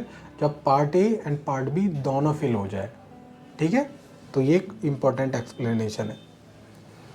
तो लेट सपोज आपने पार्ट ए फिल कर दिया ई वे बिल का, पार्ट बी आप फिल करना भूल गए और आपने लाइक ऐसे ही ई वे बिल लिख दिया नंबर, तो अब रास्ते में ऑफिसर गाड़ी पकड़ लेगा, तो वो बोल सकता है कि उस टाइम पे आप बोलोगे कि देखो जी ई वे बिल पार्ट ए तो डिटेल अपडेट की हुई है हमने, तो वो ऑफिसर बोल सकते हैं देखो आपका लाइक रूल 138 के क्लॉज 3 में एक्सप्लेनेशन 2 में वो लिखा हुआ है कि इन केस पार्ट बी आपने अपडेट नहीं किया तो वो ई वे बिल वैलिड नहीं है। जब ई वे बिल वैलिड नहीं है तो इट मीन्स ये माना जाता है कि ई वे बिल जनरेट ही नहीं किया, तो आप पे पेनल्टी लगाएगा ही लगाएगा वो फॉर श्योर, ठीक है। एंड आगे एक एक्सेप्शन दिया हुआ है कि पार्ट बी कब हमें अपडेट करने की ज़रूरत नहीं है, except in the case of movement covered under the third proviso to sub rule 3। Third proviso कौन सा था? ये बोल रहा है कि देखो इन केस, और ये प्रोविजो कौन सा था? ये बोल रहा था कि इन केस जो लाइक सेलर है एंड जो ट्रांसपोर्टेशन के लिए गुड्स आगे भेज रहा है और ट्रांसपोर्टर उसकी ही स्टेट में है और 50 किलोमीटर के अंदर है ट्रांसपोर्टर का जो है, तो उसको पार्ट बी में कन्वेंस की डिटेल अपडेट करने की ज़रूरत नहीं है। तो ये उस चीज़ को बोल रहा है कि अगर उस टाइप का मैटर है तो कोई बात नहीं, हम पेनल्टी नहीं लगवाएंगे। एंड दूसरा एक और एक्सेप्शन दिया हुआ है सब रूल 5 में, वो भी इसी टाइप का है, वो मैं आगे पढ़ाऊँगा। 50 किलोमीटर वाली लिमिट है वो भी, ठीक है। अब आ जाते हैं क्लॉज 4 पे। क्लॉज 4 बोल रहा है कि जैसे ही आप ई वे बिल जनरेट करोगे, upon generation of e way bill on the common portal, ठीक है, जो ई वे बिल का पोर्टल होता है, a unique E way bill number, ठीक है, unique E way bill number shell be made available. एक यूनिक नंबर दे दिया जाएगा किसको? सप्लायर को, रेसिपिएंट को एंड ट्रांसपोर्टर को ऑन द कॉमन पोर्टल। तो जैसे ई वे बिल जनरेट हुआ, इट मीन्स ये सभी के पास, जो भी ऑनलाइन लॉगिन करके चेक कर सकते हैं, डिटेल पहुंच जाएगी ई वे बिल की। तो किन किन के पास पहुंच जाएगी? सप्लायर के पास, रेसिपिएंट मतलब बायर के पास, और तीसरा ट्रांसपोर्टर, तीनों के पास ये डिटेल चली जाएगी, ठीक है। क्लॉज 5 स्पेशली कवर कर रहा है उस सिचुएशन को, लेट सपोज आपको एक गाड़ी से दूसरी गाड़ी में मतलब माल को लोड कर रहे हैं, फिर आगे जाएगा। होता है ना कि पहले गाड़ी ए से गया मटेरियल, फिर गाड़ी ए लेट सपोज बॉर्डर पे रुक गई दिल्ली के, अब आगे हरियाणा में जाना है, उसको परमिट नहीं है, कुछ भी हो सकता है XYZ रीज़न, तो फिर वहाँ से उस गाड़ी से मटेरियल मतलब दूसरी गाड़ी में लोड होगा, फिर वो दूसरी गाड़ी आगे जाएगी। तो ये उस टाइप की सिचुएशन को कवर कर रहा है। तो ये बोल रहा है where the goods are transferred from one conveyance to another, ठीक है। The consignor or the recipient मतलब seller or buyer who has provided information in part A of e way bill or the transporter, सबको cover कर रहा है कि जिसने part A भरा है, मतलब चाहे वो सप्लायर हो, रेसिपिएंट हो या फिर वो ट्रांसपोर्टर हो, shall before such transfer and further movement of goods. ये कह रहा है कि भाई जो तुम्हारे सेकंड गाड़ी जाएगी, मूव करेगी, मतलब लोड कर लो कोई दिक्कत नहीं है, बट मूव करने से पहले क्या करना है? Update the detail of conveyance in the E way bill on the common portal in part B. ये बोल रहा है कि देखो जी, जो तुम्हारी गाड़ी बी थी उसमें गुड्स को मूवमेंट करने से पहले, ठीक है, before such transfer and further movement of goods, मतलब इवन हम ट्रांसफ़र भी कर रहे हैं मटेरियल को गाड़ी बी में, तो ट्रांसफ़र करने से पहले और प्लस फर्दर मूवमेंट करने से पहले पार्ट बी में डिटेल अपडेट कर लो आप ई वे बिल के, ठीक है। क्लॉज 5 में एक प्रोवाइज़ो है, ये प्रोवाइज़ो ये बोलता है इन केस जो ट्रांसपोर्टर है, ठीक है, ट्रांसपोर्टर के पास मटेरियल आ गया कि इसको जो कंसाइनी है मतलब रिसिपिएंट है उसको डिलीवर करना है, तो यहाँ ये बोल रहा है कि इन केस ट्रांसपोर्टर का जो एड्रेस है, प्लेस ऑफ बिजनेस, एंड जो रिसिपिएंट का प्लेस ऑफ बिजनेस है उसमें अगर डिस्टेंस 50 किलोमीटर तक है तो ट्रांसपोर्टर को कन्वेंस की डिटेल अपडेट करने की ज़रूरत नहीं है। ये बोल रहा है कि like from the place of business of transporter, एक तो ट्रांसपोर्टर का प्लेस ऑफ बिजनेस, दूसरा place of business of the consignee मतलब बायर या रेसिपिएंट ऑफ गुड्स। ये बोल रहा है इन दोनों के बीच में अगर 50 किलोमीटर तक का गैप है तो डिटेल ऑफ कन्वेंस मतलब गाड़ी नंबर अपडेट करने की ज़रूरत नहीं है, वो ऐसे ही ट्रांसपोर्टर अपने यहाँ से मटेरियल डिलीवर कर सकता है, ठीक है। बट कंडीशन अगेन यहाँ पे भी है कि विद इन सेम स्टेट होने चाहिए ये ट्रांसपोर्टर एंड कंसाइनी रिसिपिएंट। तो ये 5 का प्रोवाइज़ो है। एंड अगर आपको मैं दिखाऊं, देखो जो एक्सेप्शन था वो एक तो 3 को कवर कर रहा था एंड 5 को, 5 जो मैंने अभी पढ़ा एंड 3 हमारा ये था, ठीक है। एंड दोनों को अगर मैं क्लब करूं आपको बताऊं तो लेट सपोज एक तो सेलर है, ठीक है, ट्रांसपोर्टर हो गया एंड एक अब ये हो गया बायर या कंसाइनी मैं इसको बोल सकता हूँ, ठीक है, ओके। तो 3 लोगों का इन्वॉल्वमेंट है जो ई वे बिल में पार्टी हो सकती हैं या ई वे बिल के जो लॉ हैं वो बात करता है। तो यहाँ पे जो था हमारा क्लॉज 3 का प्रोवाइज़ो 3, ठीक है, ये बोलता है कि देखो जी इन केस सेलर का जो प्लेस ऑफ बिजनेस है एंड ट्रांसपोर्टर का जो प्लेस ऑफ बिजनेस है वो 50 किलोमीटर तक है, ठीक है। तो इस केस में सेलर को अपना कन्वेंस की डिटेल कि यहाँ से जो मटेरियल जाएगा ना ट्रांसपोर्टर के पास, बट पर्पस क्या होना चाहिए फॉर फर्दर ट्रांसपोर्टेशन, कि सेलर को भी आगे ये देगा ट्रांसपोर्टर, ठीक है, बायर के पास पहुँचाएगा मटेरियल को। तो इन केस 50 किलोमीटर तक है तो यहाँ पे गाड़ी नंबर लिखने की ज़रूरत नहीं है, आप जस्ट ट्रांसपोर्टर को ऑथराइज़ करो एंड मटेरियल ट्रांसपोर्टर के यहाँ पहुँच जाएगा, ठीक है। एंड दूसरी ये जो अब था क्लॉज 5 का प्रोविज़ो, ये बोल रहा है इन केस ट्रांसपोर्टर एंड ये जो बायर या कंसाइनी है इसके बीच में 50 किलोमीटर तक का डिफरेंस है एंड दोनों सेम स्टेट में, ये भी सेम स्टेट में होने चाहिए एंड ये भी सेम स्टेट में होने चाहिए। तो उस केस में भी ट्रांसपोर्टर को कन्वेंस मतलब गाड़ी की डिटेल अपडेट करने की ज़रूरत नहीं है। तो इन दोनों को अगर मैं क्लब करके पढ़ूँ तो मुझे ऐसा मतलब मैं कंक्लूड कर रहा हूँ कि लेट सपोज तीनों ही पार्टी एक स्टेट में है, ठीक है, एंड सेलर से ट्रांसपोर्टर का जो एड्रेस है वो भी मान लो 50 किलोमीटर के अंदर है एंड ट्रांसपोर्टर से जो अल्टीमेट कंसाइनी है या बायर है उसका एड्रेस भी 50 किलोमीटर के अंदर है। तो इस पूरी चेन में गाड़ी नंबर स्पेशली अपडेट करने की ज़रूरत नहीं है, जस्ट ट्रांसपोर्टर की डिटेल अपडेट कर दो एंड उसके बेस पे ये पूरा मूवमेंट किया जा सकता है एंड ये विद इन द लॉ है, ठीक है। इनकेस आपको लगता है कि इसमें कुछ आप लाइक वैल्यू एडिशन कर सकते हैं तो आप प्लीज़ कमेंट बॉक्स में मुझे बताना। और इन केस आपने ये इस टाइप का ट्रांजैक्शन किया है and in between GST officer ने आपकी गाड़ी को पकड़ा है और फिर उसने पेनल्टी नहीं लगाई है या लगाई है, जो भी सिचुएशन है इस दोनों प्रोवाइज़ो को लेके, तो आप मुझे कमेंट बॉक्स में अपडेट कर सकते हैं, right. And next clause 5A आता है एंड ये क्लॉज 5A स्पेशली बात कर रहा है इन केस लेट सपोज जो भी रजिस्टर्ड पर्सन थे आइदर सेलर और बायर, तो उन्होंने क्या किया पार्ट ए जनरेट कर लिया एंड पार्ट ए जनरेट करने के बाद उन्होंने क्या किया जो ट्रांसपोर्टर था उसको अपडेट कर दिया, ठीक है। तो अब यहाँ 3 पार्टी हो गई, सेलर बायर एंड ट्रांसपोर्टर, ठीक है। अभी व्हीकल नंबर नहीं डाला, जस्ट ट्रांसपोर्टर को ऑथराइज़ किया है। तो इस केस में ये लाइक 5A पावर दे रहा है कि यहाँ पे एक बार आपने ट्रांसपोर्टर को अपडेट किया तो फर्दर आप किसी दूसरे ट्रांसपोर्टर को भी अपडेट कर सकते हो। ऐसा नहीं कि एक बार ट्रांसपोर्टर को अपडेट कर दिया तो अब तो ट्रांसपोर्टर चेंज नहीं हो सकता, ई वे बिल ही कैंसिल करना पड़ेगा। तो यहाँ पे ये है कि जब तक कि मतलब जो पार्ट बी में डिटेल अपडेट होती है ना हमारी, जब तक गाड़ी नंबर नहीं डल रहा है, जो मैं कंक्लूड कर पा रहा हूँ, तो बेसिकली यहाँ पे ट्रांसपोर्टर चेंज हो सकता है, राइट। एंड कौन कौन कर सकता है? बायर, सेलर या ट्रांसपोर्टर, जिसने भी पार्टी जनरेट किया है, ठीक है। मैं थोड़ा सा पढ़ दूँ। The consignor or the recipient who has furnished the information in part A of form E way bill 1 और the transporter may assign E way bill number two another registered और एनरोल्ड ट्रांसपोर्टर, ठीक है। किसी दूसरे transporter को मतलब authorise किया जा सकता है, असाइन किया जा सकता है ई वे बिल, ठीक है, for updating the information in part B. और पार्ट बी में क्या अपडेट होता है? गाड़ी नंबर, ठीक है, for further movement of goods.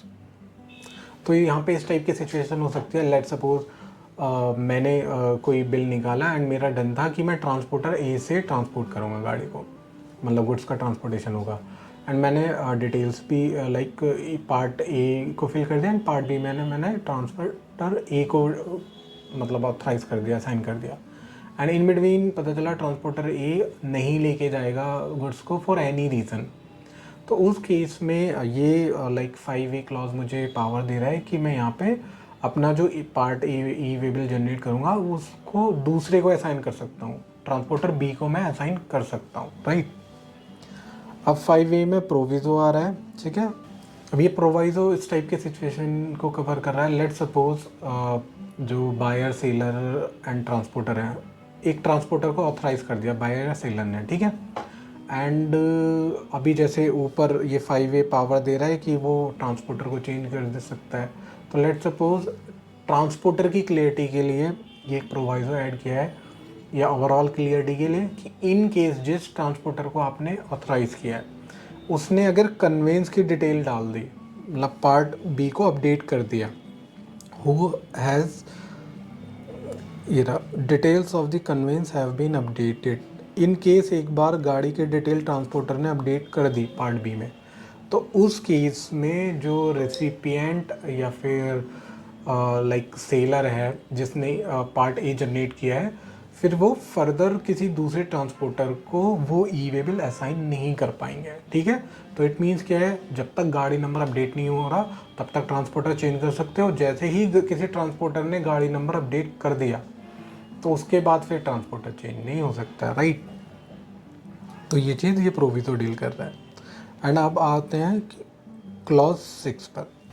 And ये क्लॉज 6 या सब रूल 6 बात करता है कि इन केस लेट सपोज कि जो लाइक कंसाइनमेंट उसमें आ रही है, गुड्स आ रही है, वो एक से ज़्यादा कंसाइनमेंट है, मतलब डिफरेंट लोगों ने या एक ही सेलर ने अपने 5 कस्टमर का मटेरियल दे दिया, 5 इनवॉइस काट के। तो अब ये क्लॉज जो ट्रांसपोर्टर को लाइक पावर दे रहा है कि देखो आपके पास मल्टीपल कंसाइनमेंट है, सबके ई वे बिल जनरेट हुए हुए हैं, तो ये एक ऑप्शन दे रहा है कि आप चाहो तो कॉमन पोर्टल पे, ई वे बिल के पोर्टल पे जाके सारे जो इंडिविजुअल कंसाइनमेंट हैं उनका ई वे बिल डिटेल अपडेट करके एक कंसोलिडेटेड ई वे बिल जनरेट कर सकते हो आप, ठीक है। तो ये जस्ट ट्रांसपोर्टर को एक फैसिलिटी मिली है इस क्लॉज के थ्रू, ठीक है। नेक्स्ट है क्लॉज 7 या सब रूल 7, ठीक है। एंड ये सब रूल क्लॉज 7 बात कर रहा है कि लेट सपोज इन केस क्या हुआ, जो कंसाइनर या कंसाइनी है उन्होंने ई वे बिल जनरेट नहीं किया, ठीक है। अब ई वे बिल जनरेट नहीं किया तो ट्रांसपोर्टर के पास क्या हो गया, मल्टीपल कंसाइनमेंट आ गए। एंड बट जो टोटल वैल्यू है सारे कंसाइनमेंट की मिलाकर वो हमारी 50,000 है, मोर देन 50,000, ठीक है।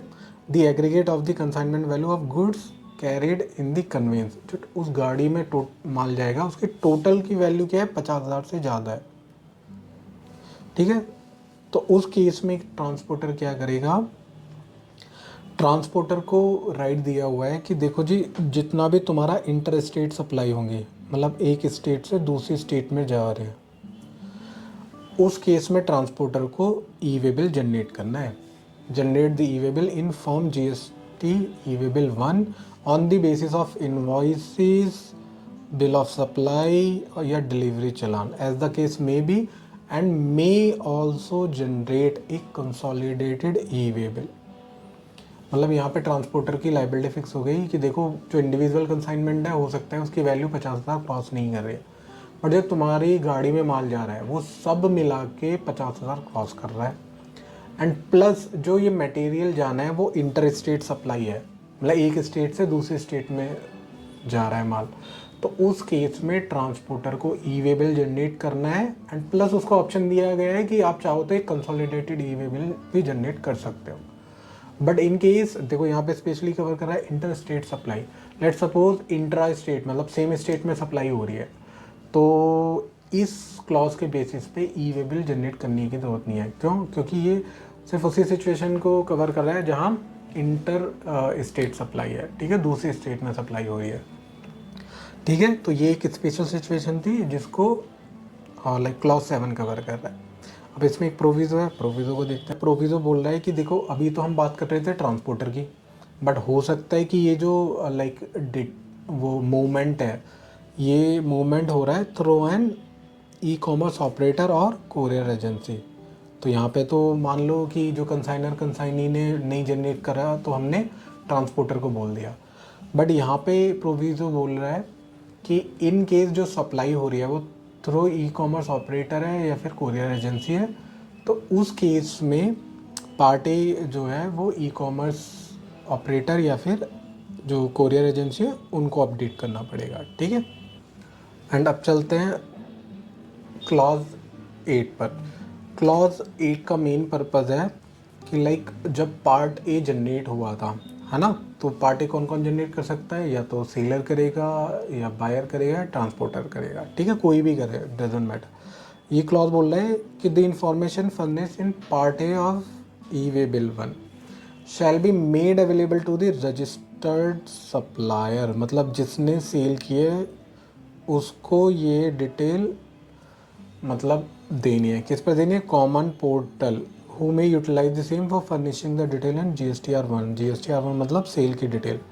तो मतलब ये बोल रहे हैं कि देखो ई-वे बिल जनरेट हुआ पार्ट ए में क्या हुआ, सेल की डिटेल भी गई होंगी, टैक्स की डिटेल भी गई होंगी, एंड सारा कुछ डिटेल दे दिया।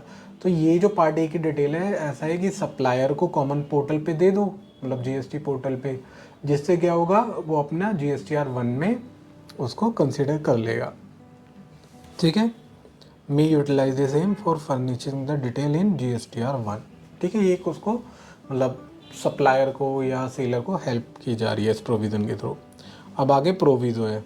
ये प्रोविज़ो बोल रहे हैं कि इन केस मानो कि जो हमारा सप्लायर है वो भी अनरजिस्टर्ड है, जो हमारा बायर है वो भी अनरजिस्टर्ड है, बट वो ई-वे बिल जनरेट करना चाह रहे हैं, तो ई-वे बिल तो जनरेट कर सकते हैं, मैंने आपको पहले इसमें बताया हुआ है। Provided further where the movement is caused by unregistered either in his own conveyance or hired one or through transporter, he or the transporter may either option generate the e-way bill, ठीक है। यहाँ पे option दिया गया है unregistered को कि वो जनरेट कर सकता है प्रोवाइजो में।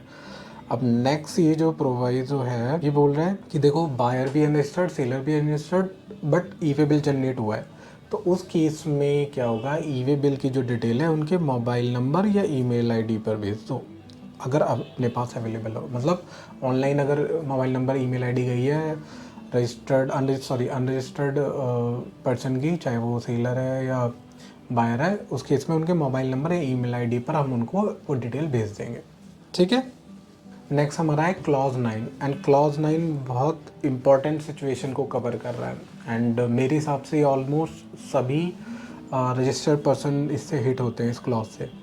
ये बोलता है सपोज आपका ई-वे बिल जनरेट हो गया, ठीक है, and there may be situation कि आपका मटेरियल डिलीवरी नहीं हुआ, मतलब जैसे ही आपने ई-वे बिल जनरेट किया आपके बायर ने ऑर्डर कैंसिल कर दिया, या फॉर एनी रीज़न आपकी डिलीवरी नहीं हो रही है, एंड दिस इज़ पॉसिबल। या दूसरी सिचुएशन ये हो सकती है जो आपने पार्ट ए में डिटेल अपडेट की थी इनवॉइस की, मान लो अब वो डिटेल के हिसाब से मटेरियल नहीं जाना। अगर मैं इसको एग्जांपल के लूँ, हो सकता है कि पहले 50 आइटम जा रहे थे, बट बायर ने फ़ोन करके बोला कि ऐसा है कि आप ना अभी 50 की जगह मुझे सिर्फ आधे आइटम भेज दो, मतलब लेट्स सपोज 30 आइटम भेज दो, तो अब क्या हुआ, हमने ई वे बिल जनरेट कर लिया, बट जो डिलीवर होने आइटम, ई वे बिल जनरेट किया 50 आइटम का, बट डिलीवरी होनी है 20 आइटम की, 30 आइटम की, तो डिफरेंस आ गया।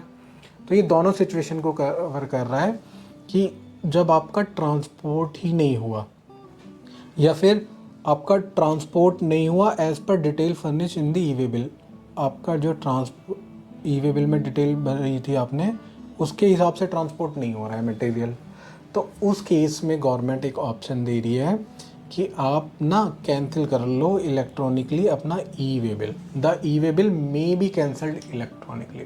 तो इस केस में आपको किसी ऑफिसर के पास जाने की ज़रूरत नहीं है, सिंपली आपको लॉगिन करना है और ऑनलाइन जाके अपना जो ई वे बिल था वो कैंसिल कर दो। अब कैंसिल होने के लिए क्या है, यहाँ पे लोग मैनिपुलेट करेंगे इस प्रोविज़न को कि जैसे ही मतलब अपने हिसाब से बिल मतलब गलत काट दिया या पकड़ा गया तो उसको कैंसिल कर दिया या कुछ भी, मतलब तो उस मैनिपुलेशन को रोकने के लिए, ट्रांजैक्शन को जेन्युइन मतलब बनाने के लिए यहाँ पे एक टाइम लिमिट दे दी गई कि जो आपको ये कैंसिल करना है, आपके पास टाइम कितना है, 24 आवर्स, ठीक है। तो जिस मतलब टाइम पे आपने ई वे बिल जनरेट किया है, उसके 24 घंटे के अंदर अंदर आपको राइट है कि आप अपना ई वे बिल कैंसिल कर सकते हो, उसके बाद नहीं होगा। तो इससे क्या है, मतलब यहाँ पे एक बहुत कम टाइम दिया गया है, ठीक है। तो जस्ट मेक श्योर कि ई वे बिल तभी जनरेट करते हो जब आपका मटेरियल रेडी है जाने के लिए, क्योंकि 2-4 मिनट लगते हैं ई वे बिल को अपडेट करने के लिए। क्योंकि लेट सपोज आपने एडवांस में ई वे बिल जनरेट कर लिया एंड आपको कॉल आ गया कि मटेरियल तो जाना ही नहीं है, एंड जो 24 घंटे तक आपने कैंसिल भी नहीं किया, मटेरियल डिलीवर भी नहीं हुआ, तो जब 24 घंटे ई वे बिल जनरेट करने के बाद आप कैंसिल नहीं किया था तो उसके बाद आप कर नहीं पा रहे हो, तो आगे क्या होगा, ई वे बिल में आपका वो सेल चला गया, एक्चुअल में सेल था नहीं, तो डिपार्टमेंट से नोटिस आ सकता है। वो अलग बात है कि आप उसको जस्टिफाई कर देंगे कि ये लाइक डिलीवरी नहीं हुई, सेल नहीं हुई एंड ये मटेरियल आगे ट्रांसपोर्ट नहीं हुआ एंड 24 घंटे निकल गए थे तो मैं कैंसिल भी नहीं कर पाया, बट एक टेंशन तो है ही ना। सो जस्ट मेक श्योर कि आप ई वे बिल तभी जनरेट कर रहे हो जब यू आर श्योर कि मटेरियल डिलीवर होगा, राइट। इन केस नहीं होता है तो you have time of 24 hours to cancel the E way bill. Okay, अब इसमें गवर्नमेंट ने प्रोविज़ो डाला है, लेट्स सी। ये प्रोवाइजो बोलता है कि लेट सपोज आपके पास 24 घंटे थे कैंसिल करने के लिए, तो देयर में भी पॉसिबल कि आपने क्या किया, मटेरियल डिलीवर कर दिया एंड बाद में 24 घंटे के अंदर अंदर तो हो सकता है, मतलब एक दिन में भी हो सकता है, एंड फिर आपने ई वे बिल कैंसिल कर सकते हो आप। तो उस केस में गवर्नमेंट ने बोला कि देखो जी, एक ऐसी सिचुएशन है कि आप ट्रांसपोर्ट कर रहे थे मटेरियल को एंड इन बिटवीन आपका वेरिफिकेशन हो गया, ऑफिसर ने गाड़ी रोकी एंड उसने वेरीफाई किया है। तो इन केस ऑफिसर ने वेरीफाई कर लिया आपके ई वे बिल को, तो उस केस में आपको जो ये 24 घंटे में कैंसिल करने का राइट दिया गया है ये आपको नहीं मिलेगा, ठीक है। ये एक बार प्रोविजन पढ़ लेते हैं। Provided that an e way bill can not be cancelled if it has been verified in transit. In transit मतलब रास्ते में आपका ई वे बिल वेरीफाई कर लिया, in accordance with the provision of 138B। 138B भी मैं आपको बताऊंगा आगे, है ना, जस्ट मैं आपके रेफरेंस के लिए बता देता हूँ। 138B जो है वो ये है, मतलब इसमें बात करता है verification of document and convince.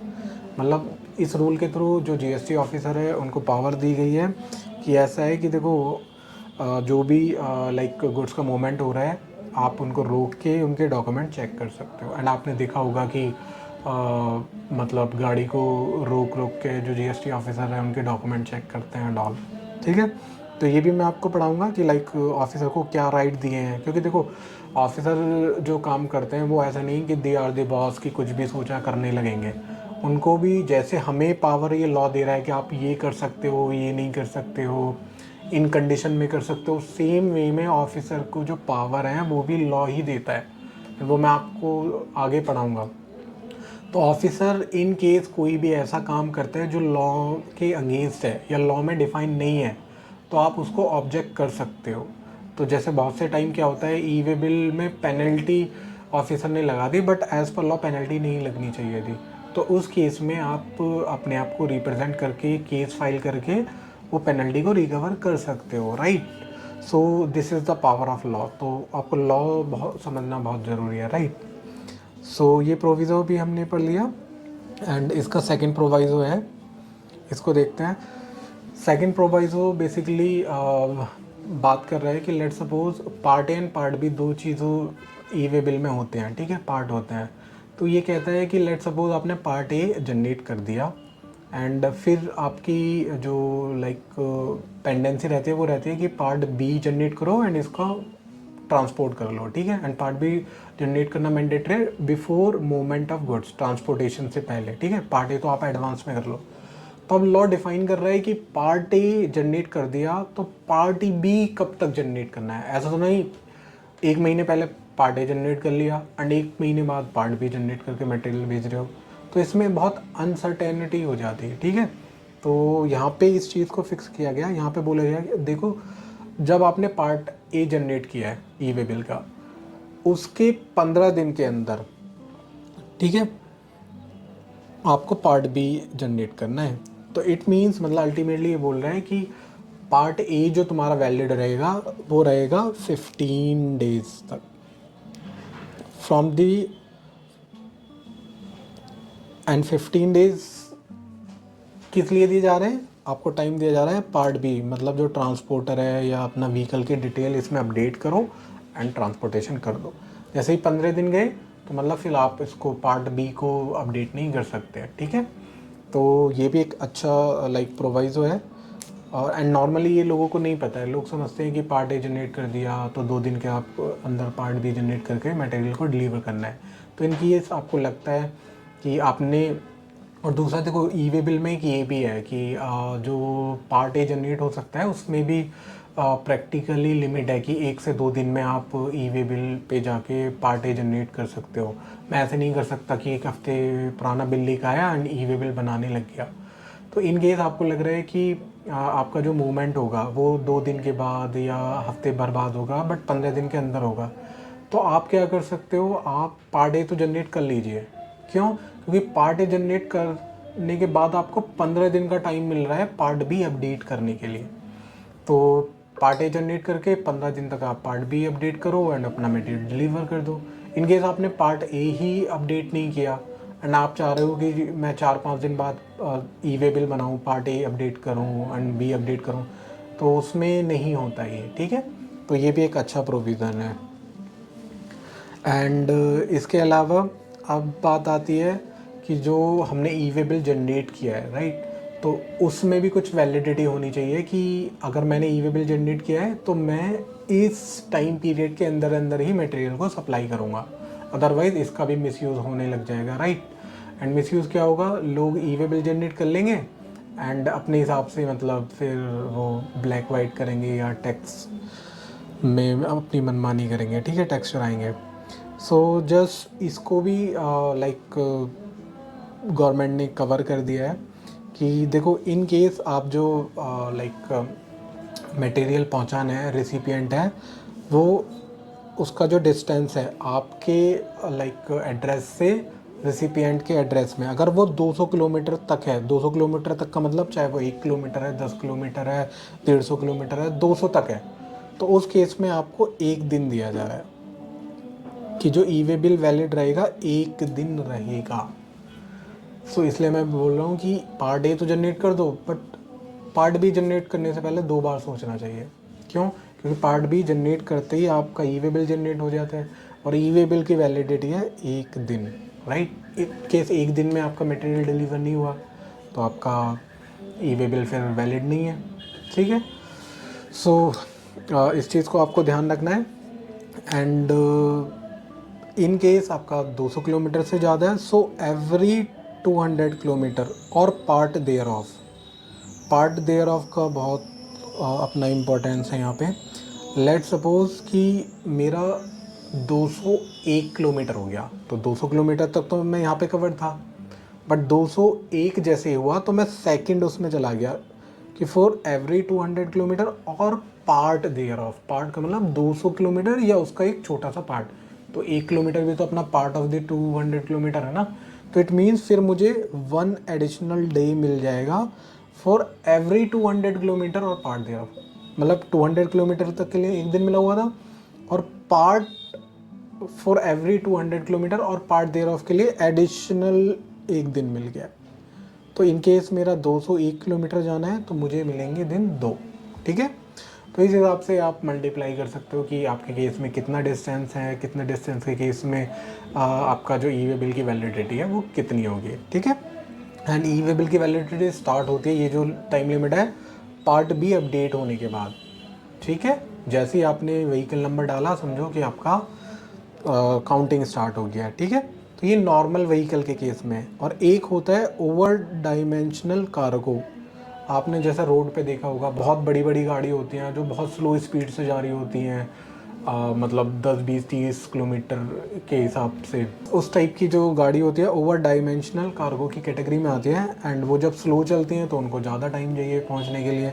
तो इसलिए यहाँ पे 200 किलोमीटर की जगह 20 किलोमीटर पे 1 दिन दिया है। ठीक है, 20 किलोमीटर के लिए 1 दिन, एंड फिर एडिशनल फॉर एवरी 20 किलोमीटर और पार्ट देयर ऑफ, फिर अगेन उनको 1 दिन मिल जाएगा। ठीक है, तो इसकी वैलिडिटी के लिए आपको देखना है कि आपका जो व्हीकल है वो नॉर्मल है या ओवर डायमेंशनल कार्गो की कैटेगरी में कवर हो रहा है। In case over dimensional cargo है तो 20 किलोमीटर और पार्ट देयर ऑफ पे 1 दिन मिलता है। इन केस नॉर्मल ट्रक या उस टाइप की आपका गाड़ी है तो उस केस में एवरी 200 किलोमीटर और पार्ट देयर ऑफ पर आपको 1 दिन मिलता है। ठीक है, सो ये बेसिकली ई वे बिल की वैलिडिटी है। अब मैं इसको आपके लिए पढ़ देता हूँ। An e way bill or consolidated e way bill generated under this rule shall be valid for the period as specified in column 3। ये वाला कॉलम 3 है ना, ये रहा कि इतने पीरियड के लिए वैलिड होगा। Of the table below from the relevant date for the distance within the country the goods have to be transported as mention in, मतलब ये बोल रहा है कि डिस्टेंस यहाँ दे दी, डिस्टेंस के हिसाब से इन्होंने वैलिडिटी पीरियड यहाँ पे दे दिया। ठीक है, सो अभी मैं क्लॉज 10 कर रहा हूँ। क्लॉज 10 में यहाँ पे प्रोवाइज़ो आ गया। ओके, प्रोवाइज़ो को पढ़ते हैं। ये पहला प्रोवाइज़ो बोल रहा है कि कमिश्नर को पावर है, जो जीएसटी कमिश्नर हो गए वो क्या कर सकते हैं, एक्सटेंड कर सकते हैं ई वे बिल की वैलिडिटी को for certain category of goods. मतलब उनको लगता है कि इस टाइप की गुड्स के केस में जो ई वे बिल की वैलिडिटी है हमें 1 दिन से बढ़ा के 2 दिन करनी है, तो दे हैव द पावर, वो कर सकते हैं। ठीक है, एंड नेक्स्ट ये प्रोवाइज़ो है, एंड ये प्रोवाइज़ो बेसिकली उस टाइप के सिचुएशन को कवर कर रहा है। जैसे अभी क्या था, 200 किलोमीटर पे 1 दिन की validity they the. Let's suppose हमारा मटेरियल चला गया, ठीक है, वो इन बिटवीन था, मतलब इन ट्रांजिट था, एंड रास्ते में गाड़ी ख़राब हो गई। एंड गाड़ी ख़राब हो गई तो हो सकता है 1-2 दिन गाड़ी सही होने में लग जाए। तो इस टाइप की सिचुएशन आ सकती हैं। ये मतलब एक्सेप्शनल नेचर की सिचुएशन है, ये ऐसा हो सकता है, राइट। तो अब क्या है, उसको डील करने के लिए ये प्रोवाइज़ो लाया गया है। तो उसमें ये बोला गया है कि इन केस कोई सरकमस्टांस है, कोई ऐसी मतलब सिचुएशन हो गई, और वो कैसे होनी चाहिए, एक्सेप्शनल नेचर की, मतलब ऐसा बार बार नहीं होता, मतलब एक्सेप्शनल नेचर है कि हो गया जैसा। इंक्लूडिंग ट्रांसशिपमेंट, एक गाड़ी से दूसरी गाड़ी में मटेरियल जाना है, ठीक है, गाड़ी ख़राब हो गई, दूसरी गाड़ी से मटेरियल जाना है, तो हो सकता है दूसरी गाड़ी आने में टाइम लग जाए, तो वो रीज़न हो सकते हैं। ठीक है, तो उस केस में ऐसा हुआ कि आपकी जो वैलिडिटी थी उस वैलिडिटी तक मटेरियल नहीं पहुंचा, तो इट मीन्स हम बात कर रहे हैं कि एक्सेप्शनल नेचर की सर्कमस्टांसेस थी, एंड उसकी वजह से हमारा जो मटेरियल है, जो ई वे बिल की वैलिडिटी थी, उस तक डिलीवर नहीं हुआ। तो अब क्या, ट्रांसपोर्टर को एक राइट दिया गया है कि ट्रांसपोर्टर में एक्सटेंड दी वैलिडिटी। ट्रांसपोर्टर को राइट है कि भैया तुम ऐसा करो, जो 1 दिन की वैलिडिटी थी वो ज़्यादा कर लो। ठीक है, after updating the detail in part B of e way bill 1, मतलब ट्रांसपोर्टर को पावर देने की भैया आप जाओ ई वे बिल के पार्ट बी में डिटेल अपडेट कर दो, एंड वैलिडिटी तुम्हारी बढ़ जाएगी। अब यहाँ पे भी अगेन ऐसे अगर इतनी इजी हो गया वैलिडिटी बढ़ाना, तो फिर सब इसको मैनिपुलेट करने लग जाएंगे। अगेन एक प्रोविजो दिया गया, और यहाँ टाइम को लिमिट किया गया कि कब तक ये जो ट्रांसपोर्टर एक्सटेंड करेगा, कब तक कर सकता है। इसमें बोला गया that the validity of e way bill may be extended with in 8 hours, कि देखो आपको 8 घंटे दिए जा रहे हैं। कब से 8 घंटे? From the time of its expiry, जैसे ही ई वे बिल आपका एक्सपायर हुआ। एंड सबको पता होता है कि लाइक ई वे बिल एक्सपायर कब होगा, है ना, लॉ में पहले से डिफाइंड है। तो इस केस में लॉ में लिखा गया है कि जैसे ही वो एक्सपायर हुआ उसके बाद 8 घंटे और हम आपको दे रहे हैं। इन 8 घंटों में आप अपने ई वे बिल की लाइक पार्ट भी अपडेट करके वैलिडिटी को एक्सटेंड कर लीजिए, ठीक है। तो इन केस कोई एक्सेप्शनल नेचर की सर्कमस्टांस हो गई है एंड आप विद इन टाइम लिमिट उसको अपडेट नहीं कर पाए, ट्रांसपोर्ट नहीं कर पाए लाइक गुड्स को, एंड आपकी ई वे बिल की वैलिडिटी ख़त्म हो गई है, तो उस केस में आपको यहाँ पे राइट दिया हुआ है कि आप अपनी वैलिडिटी को बढ़ा लीजिए, ठीक है। बट टाइम लिमिट बहुत कम है, 8 घंटे के अंदर अंदर करना है। तो इस टाइप की कोई भी सिचुएशन आ जाए तो पहला ये करना है कि लाइक ई वे बिल की वैलिडिटी बढ़ा लो, है ना। एंड देखिए इसके बाद 2 एक्सप्लेनेशन ऐड किए गए हैं, एक्सप्लेनेशन 1 एंड एक्सप्लेनेशन 2, ठीक है।